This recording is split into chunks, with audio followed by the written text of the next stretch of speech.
Updates at pinakahuling mga usapin sa mundo ng palakasan. Atin ang pakinggan dito sa Ang Pilipinas Ngayon. Magandang araw. Narito na po ang Sports Balita.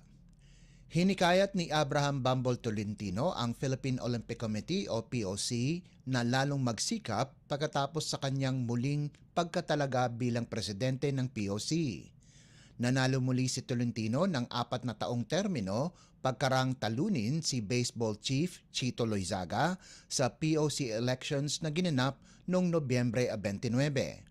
Sa selebrasyon na sinabayan na din ng Christmas party ng POC, pinangako ni Tolentino na itataguyod ang Olympic motto na Faster, Higher, Stronger, Together.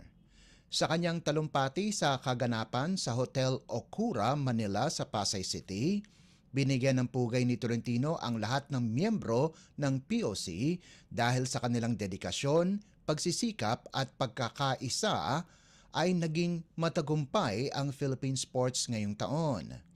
Ilan sa mga kasama sa selebrasyon ay sina POC Auditor Donaldo Caringal ng Volleyball at Executive Board Members Leonora Escoliante, Lea Gonzalez, Alvin Aguilar, Ferdinand Agustin, Alexander Sulit at Secretary General Attorney Wharton Chan.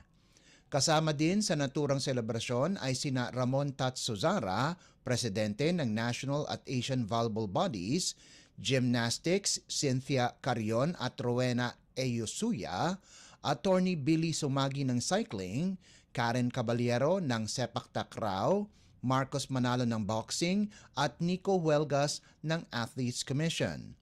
Sinamahan naman ni Olympic boxing medalist Nesty Petesio at Yumir Felix Marshall si Karate President Richard Lim at table tennis head Ting Ledesma. Pati na rin sina Roland Llamas, Reynald Tiangco, Imelda Regencia, Jobert Yu at Brian Benjamin Lim ng esports, Dr. Ernesto J. Adalem, Becky Garcia, Paulo Tangcontian at Gina Avesilia. Nakatanggap ng 45 boto si Tolentino kumpara sa 15 lamang ni Loizaga sa POC elections. Updates at pinakahuling mga usapin sa mundo ng palakasan. Atin ang pakinggan dito sa Ang Pilipinas Ngayon. Ipinakita ni Kai Sotto ang kanyang kakayahan pagkaraan dominahin ng Koshigaya Alphas ang koponan ni Matthew Wright na Kawasaki Brave Thunders 100-74 sa 2024 to 2025 season ng Japan B-League na ginanap sa Koshigaya City Gymnasium.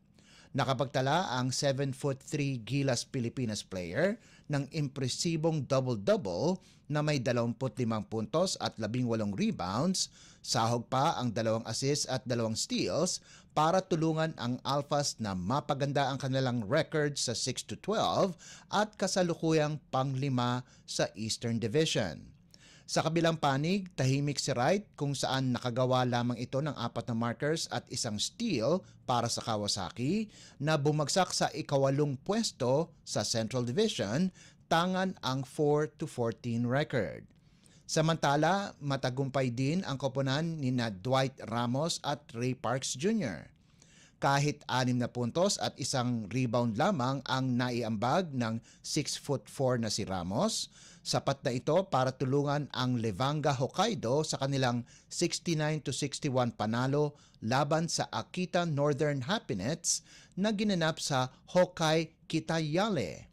Kasalukuyang nasa ika-6 na posisyon na ang Levanga sa Eastern Division, tangan ang 6-12 baraha. Maganda naman ang ipinakitang laro ni Parks Jr. sa panalo ng Osaka Evesa kontra Shibuya Sun Rockers 76-70 sa larong ginanap sa Ukini Arena, Maishima.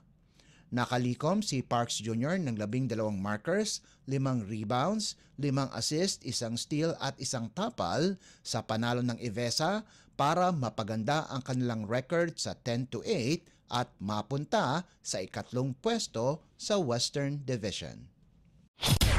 Updates at pinakahuling mga usapin sa mundo ng palakasan.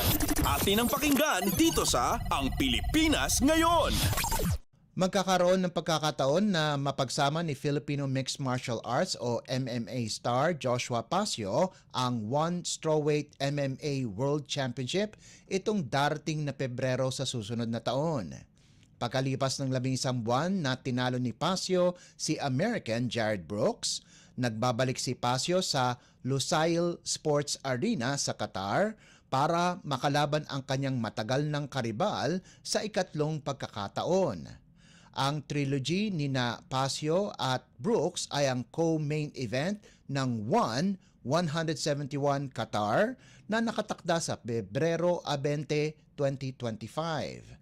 Huling nagharap ang dalawa sa loob ng Lusail Sports Arena ay noong 166 kung saan ang kanilang title match ay biglang hininto pagkarang nadiskwalipika si Brooks nang hinampas si Pasio sa lona na una ang kanyang ulo. Lumabas na kampiyon si Pasio sa One Strawweight Division pagkatapos ng laban, subalit bumalik ang kanyang knee injury na naging sanhi ng kanyang hindi paglaban ng halos buong taon ng 2024. Ang 171 card ay binabanderahan sa laban ng pagitan ni na One Bantamweight Kickboxing World Champion Jonathan the General Haggerty at Chinese striking star Wei Rui. Updates at pinakahuling mga usapin sa mundo ng palakasan. Atin ang pakinggan dito sa Ang Pilipinas Ngayon. At yan ang pinakahuling balita sa larangan ng palakasan. Para sa Radyo Pilipinas World Service, ito po si Leo Magpayo. Magandang araw. Updates at pinakahuling mga usapin sa mundo ng palakasan. Atin ang pakinggan dito sa Ang Pilipinas Ngayon.